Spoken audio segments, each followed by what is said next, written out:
for listening in to another episode of Conversations with Alison J, The Journey to Here. Please remember to subscribe, hit the like button and share.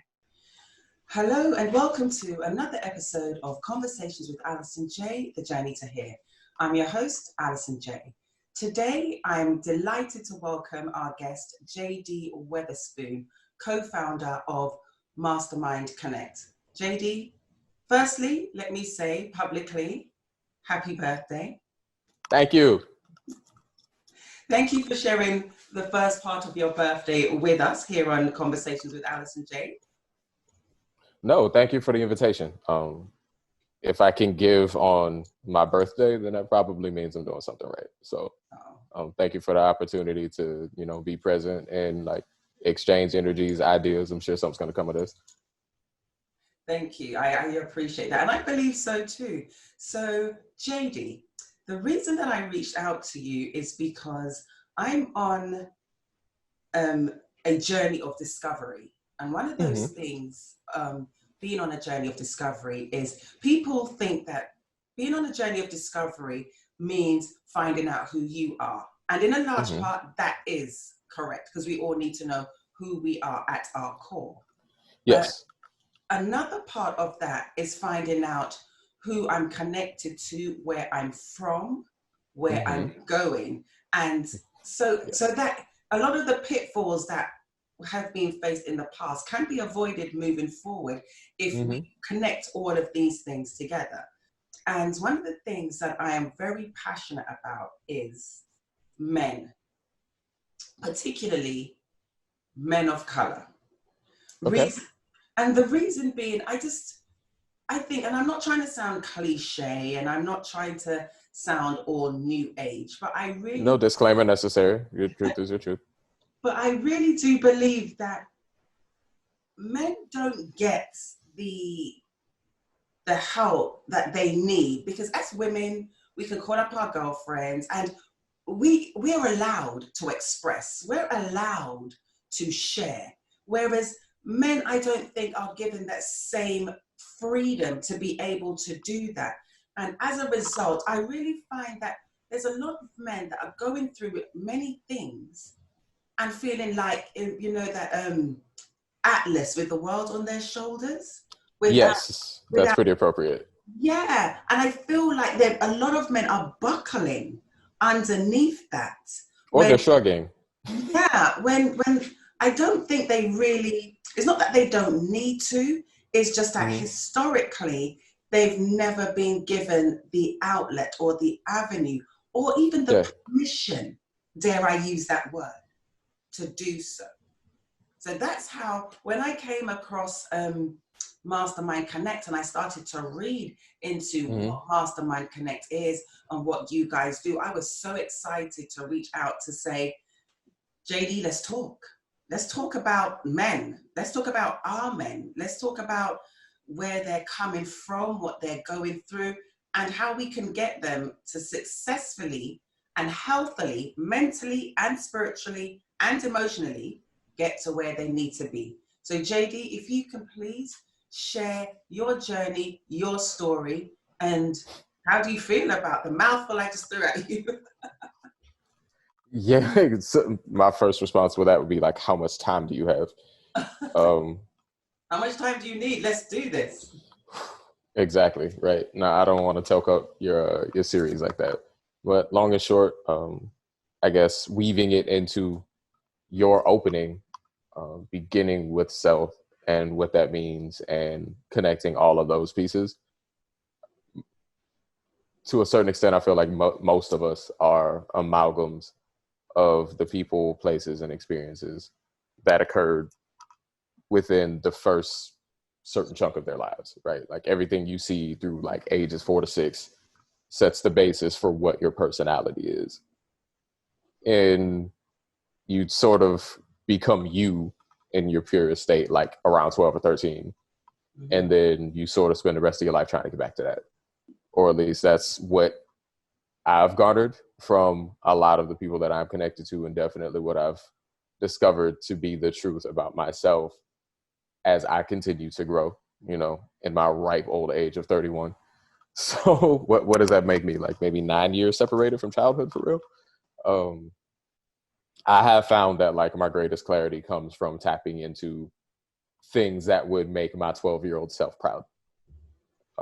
And that's sort of how I modeled the steps that I've taken in adulthood, whatever that means. My personal theory is that adults are just kids with responsibilities and college loan debt. But That part. exactly, like we never really grow up. And understanding how the influences of location, family, time, country, language, ancestry come into play and collide with that 12 to 13-year-old self in the body of a 31-year-old living in the world as we know it that no one really understands or ever really understood, to be honest. I just think this time period has taken a lot of the notions or the safeguarded assumptions that make the world more palatable. They're all gone. Everything's sort of been stripped away. And so what's left now in the midst of the economic situation or the pandemic or the rapidly shifting tides of like governments and global relations, we can talk on any one of those rabbit holes should you desire to. It all sort of comes down to that splinteredness of most people and the lack of connectedness with all of the pieces of that amalgam that make up you. And what's a nation but a collection of individuals, right? And I found that finding the we and the I and vice versa, the whole like Ubuntu principle, is key to healing communities by creating healthier individuals. It just so happened that for whatever reason, life saw fit to do that through the lens of like male empowerment, specifically as it relates to spiritual and emotional development, educational innovation, project management, and writing a whole bunch of grants. And so now I'm in a position where I figured out how to merge all of those. And it just so happened that it came by proxy of Mastermind Connect because a group of men came together and had similar realizations and realized that along the way, a lot of what aided in that progression to the versions of ourselves that we wanted to be was the releasing of a lot of unnecessary baggage, whether that be because pop culture said so, or because your dad said, or maybe your dad wasn't there and you were raised by a whole bunch of women and you have that dynamic to contend with. And really just wanting to create a space for other men to go through whatever releasing or re-embracing that they needed to do. And then we understood that it needed to be able to run itself. So we figured out how to attach a business to it. Like at some point, whether you're like wasting your time or curing cancer or taking a nap, at some point you're going to need electricity. Like food, water, and shelter are all essential to pretty much get anything done. And all of that costs money. So it needs to make money. Yes. But it's become healing work as much as it's become a crash course in business, finance, and logistics. And in the process of learning what those nuances need to be and how they need to function and interact with each other in like a harmonious way in which people are happy, stuff that needs to be done gets done on schedule, ideally under budget. But most importantly, like we make sure that the spirit of our community stays as authentic as possible. We don't always get it right. We do always seek to get it true.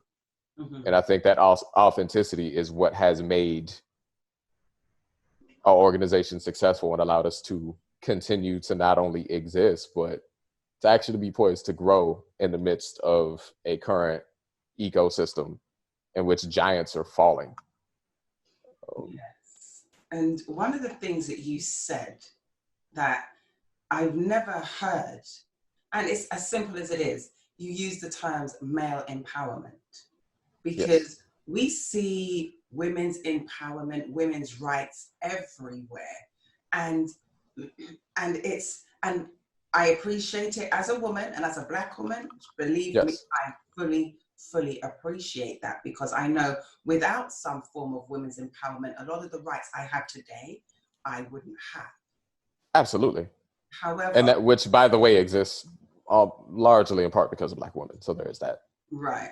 And however, no, I don't think anybody really stops to think that about male empowerment, and that men actually need that, because we hear, it's a man's world and men and all these things. However, it's a case of, again, the burden of responsibility for them to carry the world. So what happens when you're the winner, right? Yeah. And it's also when if you liken it to not just men, but that person that's, I keep, of late, I've seen a lot on social media, checking on your strong friend. Yeah. Because everybody, they're always the go-to, but then who do they go to? And then if we liken it to men, it's the same thing, aren't they? They're the breadwinner. It's a man's world, all these things. So what happens then when a man needs to be empowered? So I'm so glad you said that. So talk to me, please, on male empowerment, because I think there's a lot of guys out there that could do with hearing that, okay, you know something, there's nothing wrong with me by feeling like I don't have it all together, because as the man, we look at men and think they're automatically supposed to have it all together. And when you look, if you drill it down, women have, if we, to sound a little politically incorrect, we have had, for the most part, a lot of women have had some kind of training of how to be in a relationship and run a home. Because when we're little girls, we play with dollies, we play dress up, we've got our doll house, and we've got our tea set. And for a lot of us as women, we are the ones that are taken into the kitchen. This is how you learn to cook. This is how you do this. This is how you do that. This is very culturally specific, by the way. Like you're telling on yourself. But then where the boys then go out to play and so on. So then they grow into these men that, because I mean, I've dated guys that did not know how to do anything, pretty much anything for themselves. They didn't know how to cook. They didn't know how to keep house, because guess what? The girls, their mothers or their sisters or the grandma, whoever else is doing it for them. Yeah. And they did it all. So they come into it. So then they now are men with households to run. They're men with children to raise. They're men with jobs of great responsibility. And it's almost as though a lot of them just woke up one day, landed in this world. So, keep going. Keep going. We're almost there. So they've just woke up, landed in this world. And I can't speak for a man not being one, but I often wonder, do men not wake up one day and like, okay, how did I get here? the journey to here. Yes. What was that? Whereas, like I said, as a woman, I can remember being young, and we're told that, okay, you wipe down on a Saturday, all the girls, we were there. You wipe down the baseboard, or if you're in the UK, the skirting board. You wipe down the baseboard in the house, and you do this, and you clean the mirrors, and you clean the bathroom, and you do all of these things while the boys were out playing. So then a lot of these guys either end up in relationships where they're looking for a mother.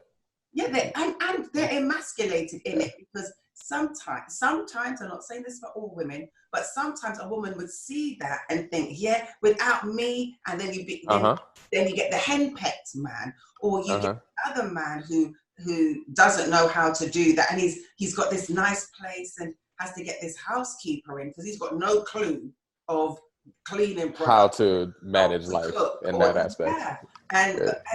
And I just find that we have done such a disservice to a lot of men or young men, that they've cut the boys coming up into adolescence, adulthood. I think we've done such a disservice, and then we expect them to just have it all together, and they're the head of the corporate worlds, and they're the head of households, when I'm sure the little boy within them is like, help me.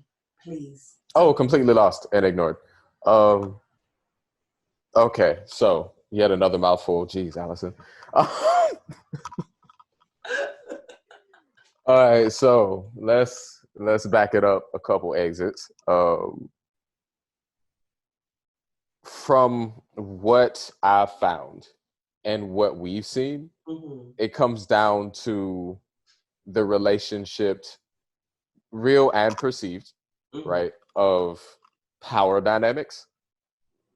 So, like on the social totem pole, right, the expectation for men to have it all together stems from the fact that, like, if you compare the, I guess, the societal value, like that social equity, men earn more money for the same jobs. You typically do get credit just for showing up. If I make a suggestion in a corporate meeting versus you, even though I'm still Black and I'm less credentialed than you were born with a vulva. So at an implicit level, the assumption may actually still be somehow that whatever I have to say is more credible than you. Or more credible than that which you have to say. And so, like, I think it's that programming that lends one to say, well, ultimately you're the winner, so you get all of this. Why should I really care about your problems? It's like the same thing that we do to wealthy people. Like, yeah, you're crying and your life sucks, but you're crying on, you know, a $5,000 bed. Like, I would rather cry on a $5,000 bed than a $275 bed from IKEA. You know, that's 1,000 spread count sheet problems. I don't care about 1,000 thread count sheet problems. I'm busting my ass to get 1,000 thread count sheet problems. And so that's applied towards that same, the world is yours. It's a man's world, right? You can do what you want. The world is your toilet. You can go pee on a tree right now. You know how difficult it is for women to go to the bathroom on road trips? Like, the world is sort of engineered to make us more comfortable.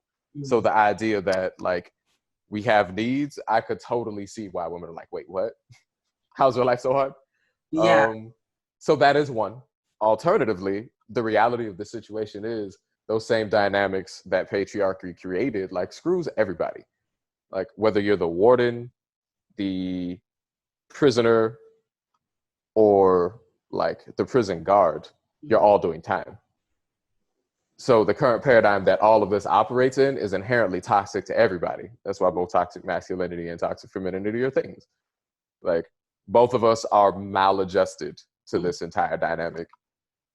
This is how this side shows that dis-ease, and that's how the other side shows dis-ease, which is really all sickness is. You're unwell. And all of us are. So now the question is, how are men unwell? And this is where we dig into the assumptions of, well, you're not really supposed to feel things. Until we want you to feel things, because now we're in a relationship. I need you to communicate. You're not communicating. Now I need you to communicate about how you're not communicating. And I don't like how you communicated that, because when you say it that way, it hurts my feelings. See, now I can't stand you. Now men ain't shit. Or alternatively, yo, this dude cries a lot. He's kind of sensitive. Like, I need you to toughen up. I want to cry.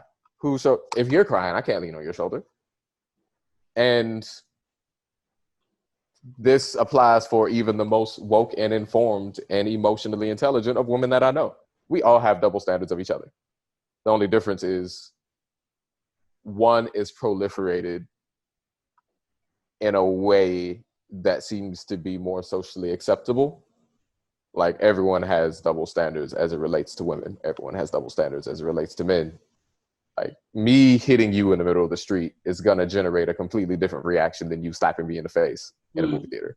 Because if I slap you in the face, you've automatically done something wrong. Exactly. You know, and other women are looking like, what did he do? Right. And it's just like, okay, hold on a second. And dudes are just laughing. It's like, oh, shit. Yeah, because it could quite simply be a thing where it's just like, hold on, wait. She slapped him, or if I throw a drink in your face at a bar, it's obviously automatically because you were inappropriate. Yes.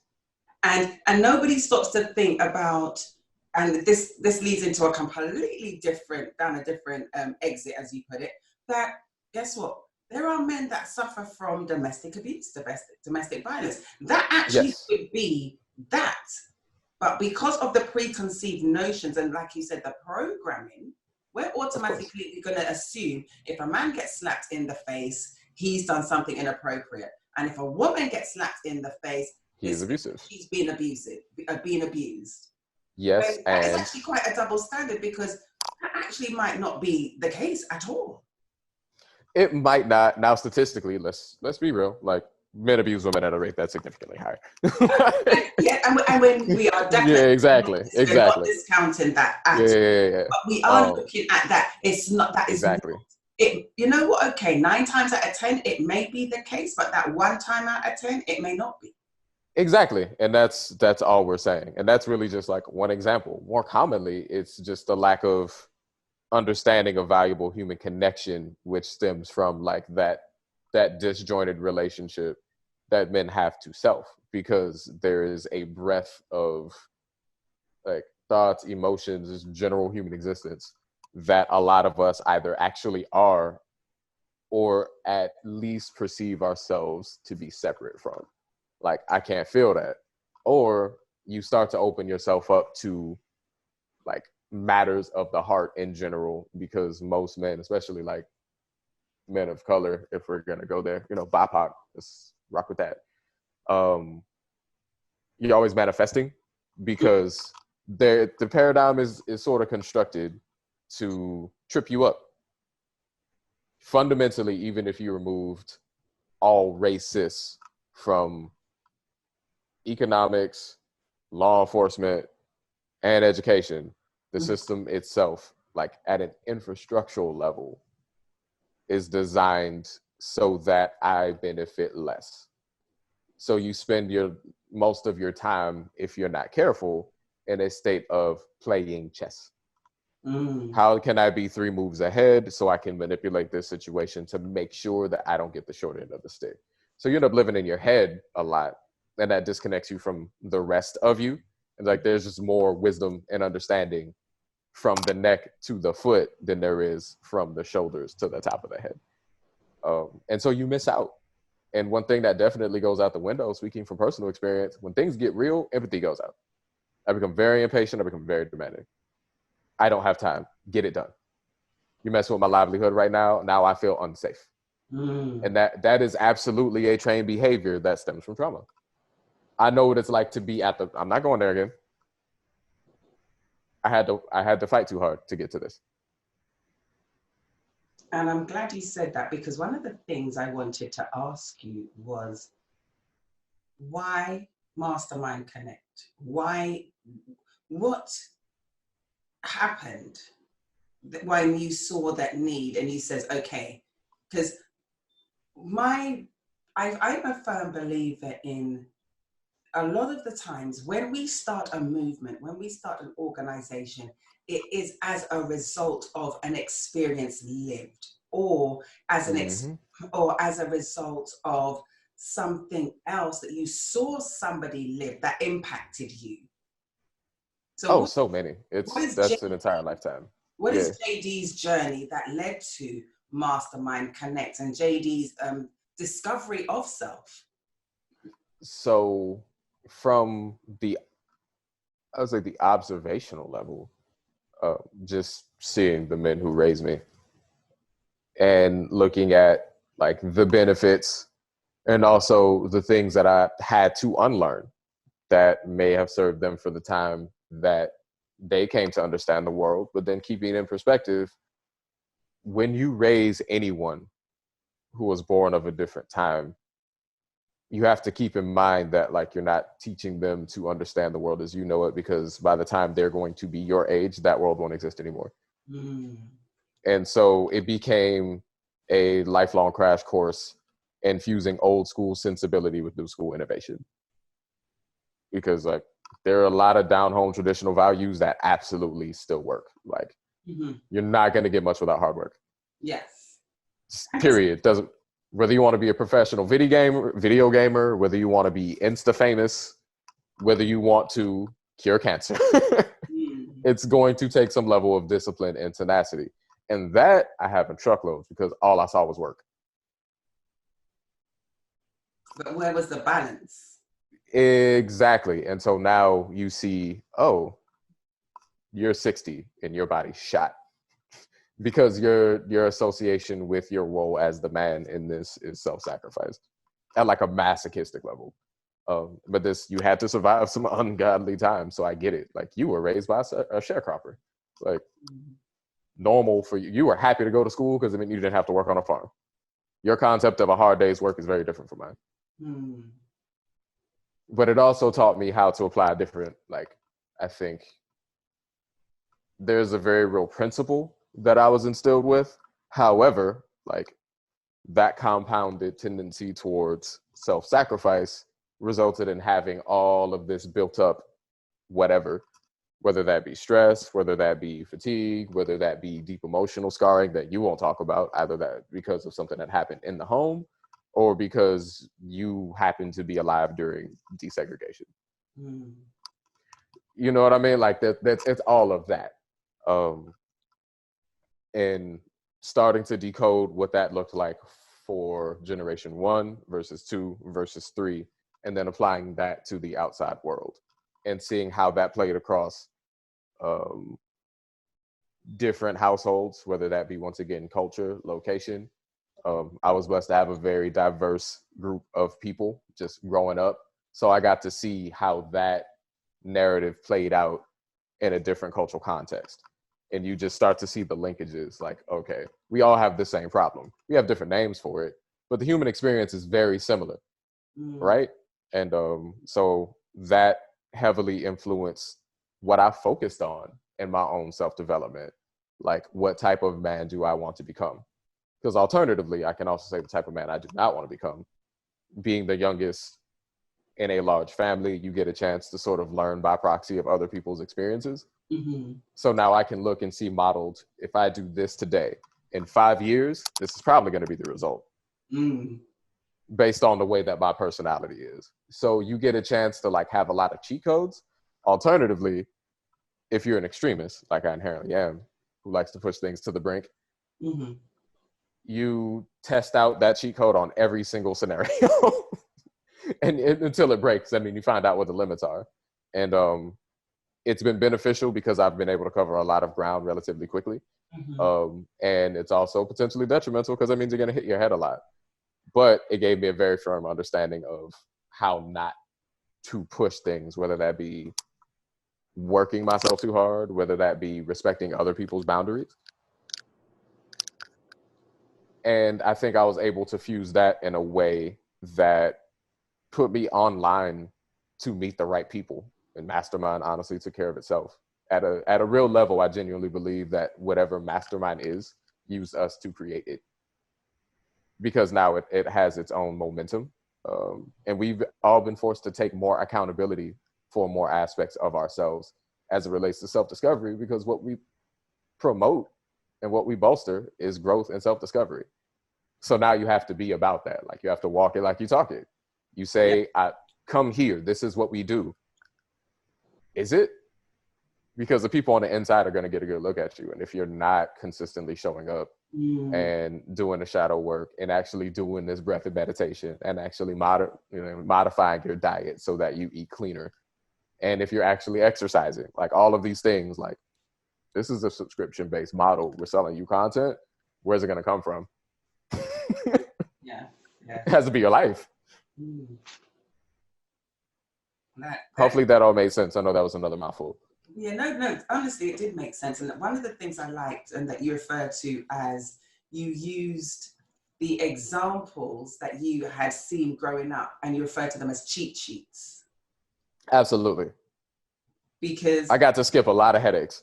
Yeah, because when you think about it, I think for the most part, that's what let me rephrase that, because some people don't recognize that and take advantage of that. Hence, because, like, for example, I know these two young men. They're roughly about the same age and they're both first cousins. So that means their mothers are sisters. They had the same experiences, and you know what it's like culturally back in the 70s.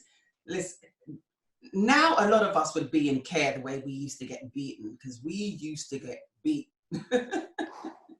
right? And you know, they pretty much had the same experiences.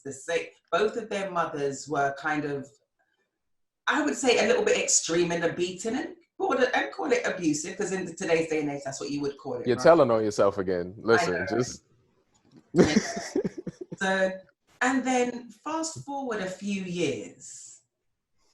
I remember I was back home in London, and I was walking out of the underground station, and you know, for some reason, I don't know why, but men don't like to call you by your name. It's psst, or something to that effect. And then me being me, as far as I'm concerned, is that unless I hear my name or excuse me, this head does not turn.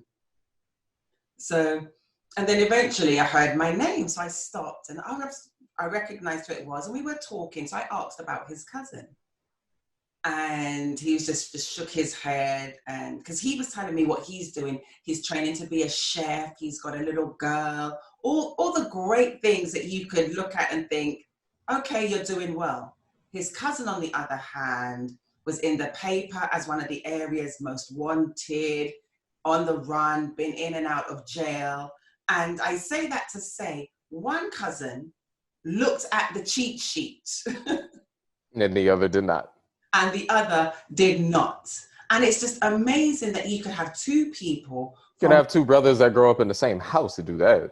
Right. And so I like the fact that he referred to it as looking at the cheat sheet and looking at the examples in your life and thinking, you know something? Yeah, that path right there, yeah, that's not for me. But then this path, I could quite easily see me doing that. So I say that to say, looking at the cheat sheet, because you know something, you could have gone in a completely different direction, because it's also a case of the rush of being the bad man, so to speak, and listen, it's fun when it's fun. I totally understand why people succumb to that lifestyle, especially if you're a habitual rule breaker. Like if you're someone who is inherently does not care to acknowledge boundaries, because then all you hear is no. So it's as someone who's inherently rebellious, I figured out how to play the game differently. So I just push different boundaries. Like there are hard lines and there are lines that are a bit more malleable. But when properly applied, now that rule breaking is called innovation. So it's like, okay, cool. Like, don't sell dope. Don't rob people. Well, that's cool. Like, I don't really care. I know what that comes with. I've seen that played out. We're good. Hove did that. Hopefully you don't have to go through that. So for me, it's finding which rules no longer apply or serve me, or more importantly, like serve the general zeitgeist that I would like to see exist, right? So now I apply that towards the school to prison pipeline or healthcare access disparity. It requires the same energy. It's just redirected. So it's less about that tendency itself being bad and more about the prism that you're refracting that light out of. That's not going, like the frequency that you're on is not going to yield the desired result. Tune that a little bit. Just like a string on a guitar that's out of sync. Like you have to tune the instrument. That's what we are. We're essentially radios. And would you say that's where Mastermind Connect comes in? Absolutely. That was my tuning fork. So organizations like yours and Mastermind Connect, what is your desired outcome for the men that connect with yourselves? Honestly, so that's a very good question. Because to a certain extent, like our real product is access. And most of the magic comes from our members. So our only ask is that people show up as authentically as possible. So we know, number one, who you are. So we know how to best assist you as we usher you in. And it's interesting that we're having this conversation now because we're in the process of restructuring that. Like we had an idea. It mostly came from us.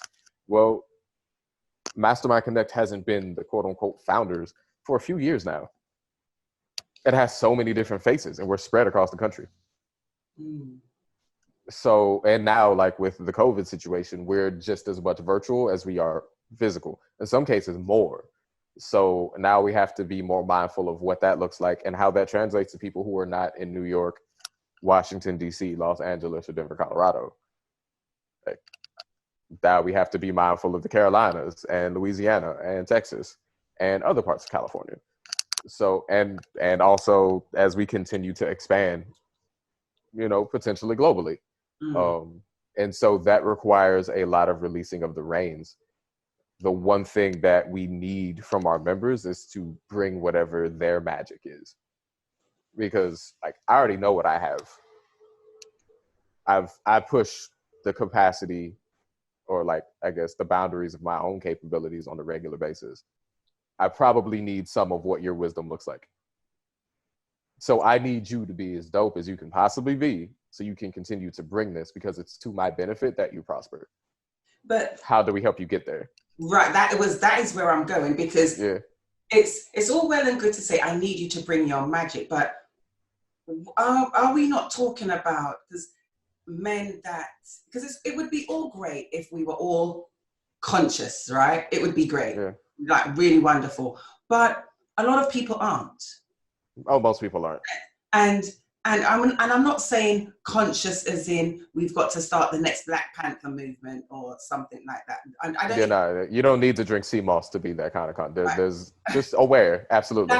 That's exactly where I'm going. Just an awareness of where you're coming from and really what your needs are.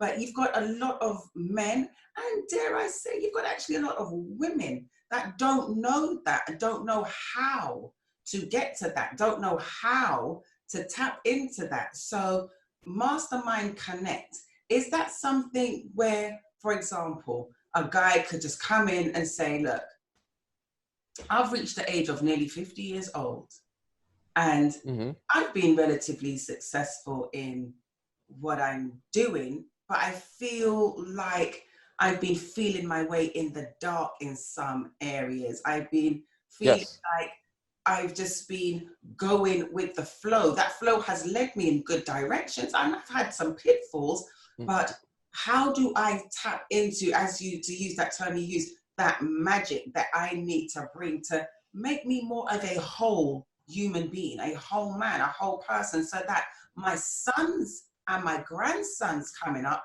don't have to feel like, okay, I'm feeling disconnected. I'm feeling like, does it make sense what I'm trying to say? Yeah, no, that's why I'm laughing. So when these conversations have happened and we get to that place, the first thing that I'm very clear on is neither myself nor anyone else externally is going to give you anything that you don't already have. I'm not giving you shit. I am simply shedding a light in a general direction because you're in the dark, which means you're still trying to see, but you're in a cave. You can't. No, you have to feel your way out. And that's sort of the point. And that gets me to my next point of reinforcing that notion of dropping out of your head into your body. A lot of the awakening of the divine masculine principles, which we have an entire series on at this point, is getting men to acknowledge the feminine polarity that exists within themselves. A lot of the whole masculine notion is centered between two things, and those two things are your right and left leg. It's centered around the genitalia that you're born with, and it's like it has nothing to do with the penis. It's like they are, knowing what I know about you in the field that you operate in, clearly there's an awareness of masculine polarity that you operate pretty well in. That's how you're able to assume the positions that you assume and command the respect that you so clearly do. It's in your posture. Your shoulders are back. Like, clearly you mean what you say. However, there's a part of you that is like equally like nurturing, that probably wants to be loved for and, supported and protected. And fundamentally, all of us have those dynamics operating in different volumes, of course. Like my base charge might be a bit different than yours, but ultimately we want different proportions of the same thing. And that's what we usually explain. And then depending on where you are in your life journey of interacting with that particular information, you either say exactly so, step 2, or you say, I didn't understand half of that. Yeah. What the hell is divine masculinity and what is polarity? Mm. And then we say, okay, cool, go holler at them. And then also, in what other aspects of your life are you looking to expand? Your project manager, cool. At what level are you currently, and to what level do you think you want to progress to? Go talk to this professional over here. I want to buy real estate. Cool, they're a real estate broker. Go talk to them. But don't forget to do your homework. Because otherwise, you're not going to be able to really communicate with anybody. Because this is the language that we speak. Chances are, if you're being led here, you already are a bit atypical. We're not for everybody, nor do we profess to be. You get vetted. If we don't vibe with your energy, or we feel like your intentions aren't in the right place, like you're not going to be offered membership. Because you have to be selective, because once again, authenticity. Like the spirit of this endeavor has to function in a certain way, otherwise it's going to crumble. And that's been what has been our saving grace, because it's worked. The gentlemen that are in our circle hold us accountable all the time. If we are slacking, someone's gonna let you know. So that forces you to level it up, because we're on a team. Yeah. If it's not, this isn't the JD show by any stretch. And there are dozens of folks who will affirm that. I don't get it twisted. I know my role. And yeah, like oh, sorry. Continue. You can go. No, you were saying it's not the JD show, and I can fully understand and appreciate how people may perceive that. But it's a good thing that like you said, you give them homework, you vet people, and you see where people are, because the reality is we have to meet people where they are. And the unfortunate, not where we think they should be. Yeah, and you know the thing is as well, there's many times we have to leave people where they are, because we're not going to be able to help everybody, and that is the truth. That's the reality.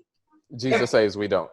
Right, and even then, he don't save everybody, because everybody has, and you have to then have an open heart, a contrite heart, and all the rest of it. So there you go, right? So that's interesting, and because I'm looking at it and I'm thinking to myself,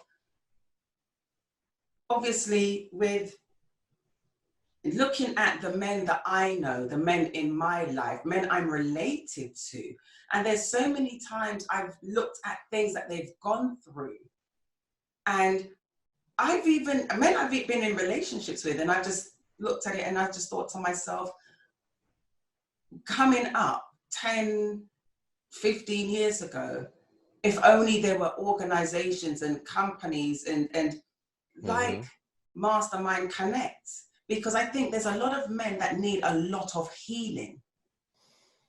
Have you paid attention to the last 30 years? That's black and brown, like conversations, JD, because I've been paying attention, and that's why I can put my hand up and I say there are men. I believe there are a lot of men that need healing. I mean, I've known men that have gone through divorce. I've known men that have gone through the courts because of how they've wanted to see their children, but because whatever reason, the relationship didn't end great, so the child's been used as a pawn to hurt them. I've seen men go through stuff. But yet we behave as though they've gone through that and it doesn't affect them somehow. But it does. It has to, right? It has to affect them somehow.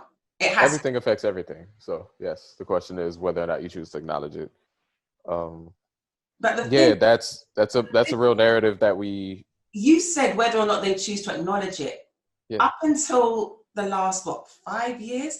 Have men been given the opportunity to be able to acknowledge it, though? Oh, absolutely.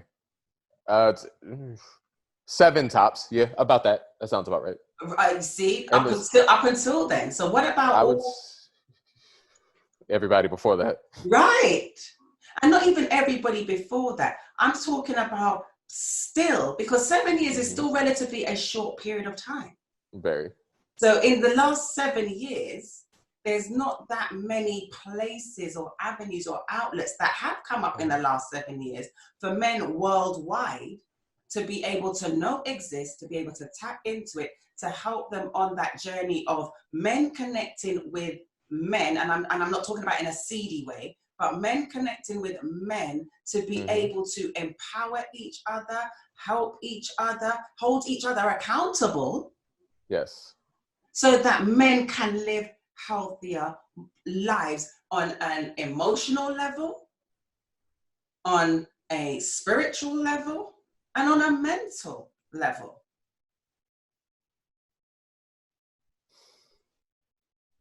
Whew.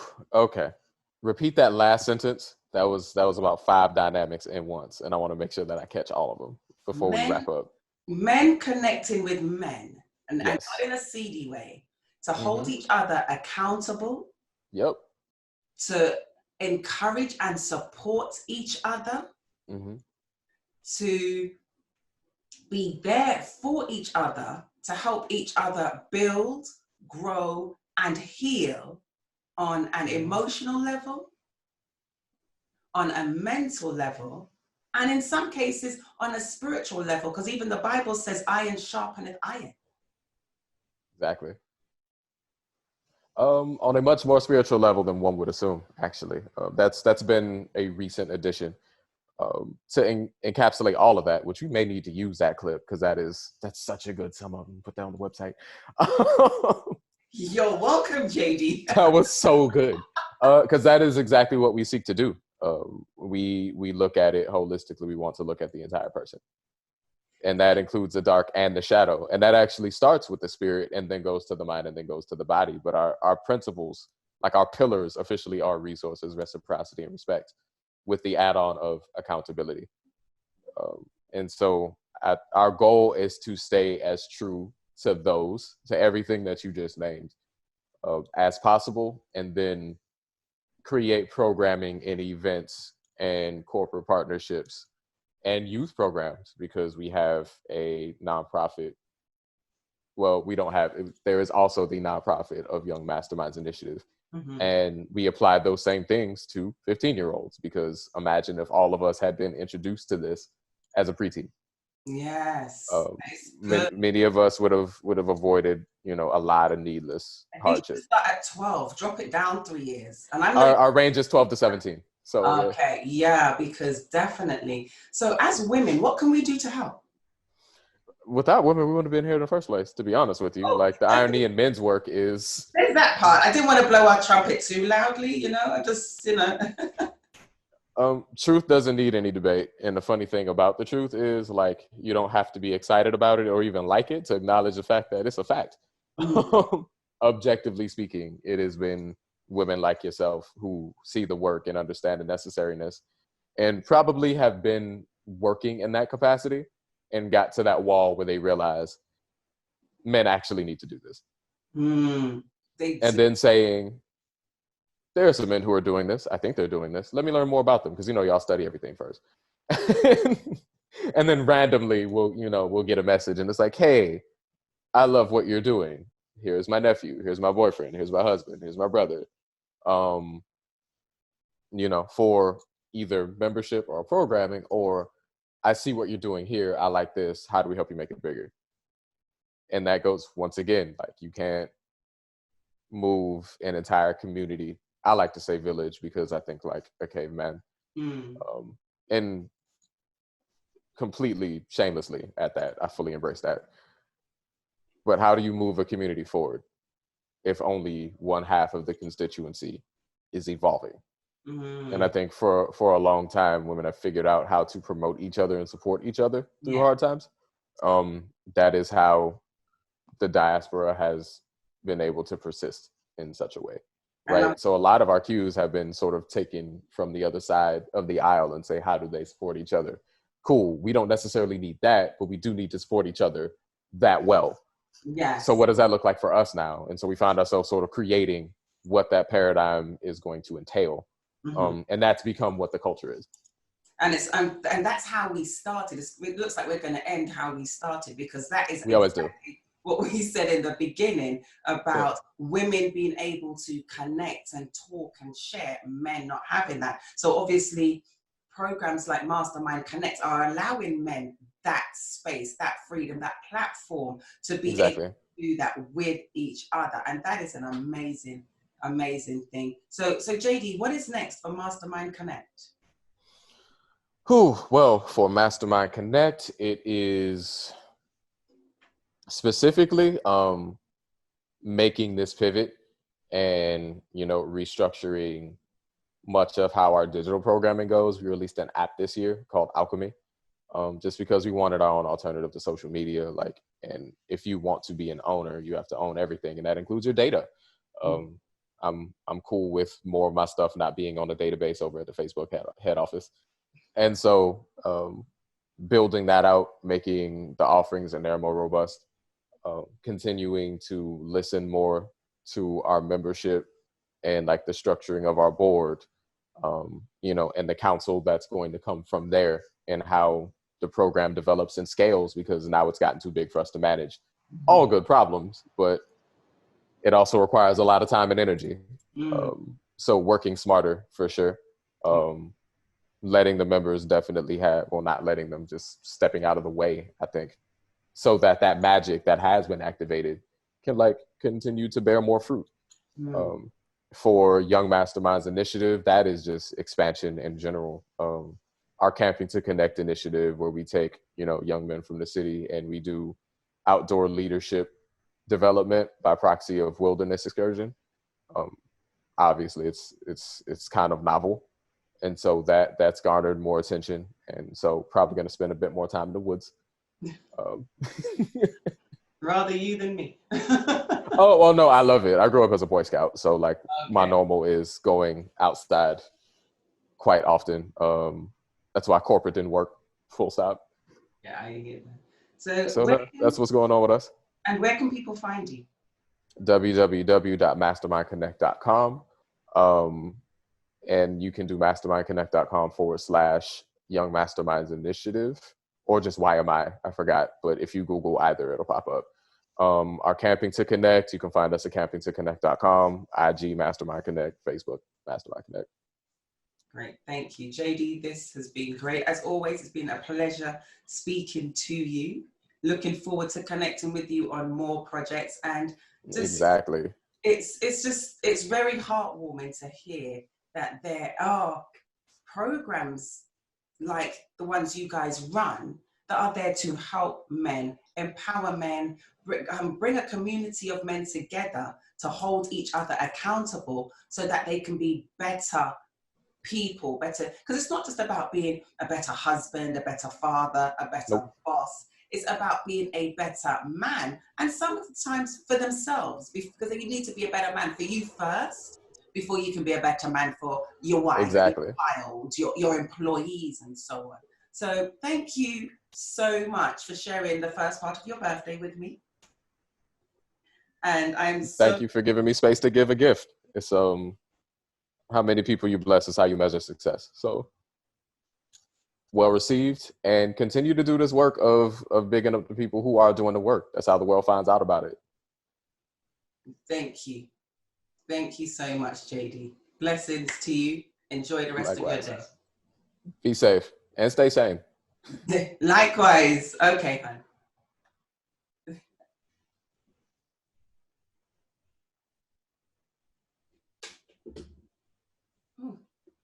Okay. All right. So I'm hanging up. I wasn't sure if you were pausing the recording first or.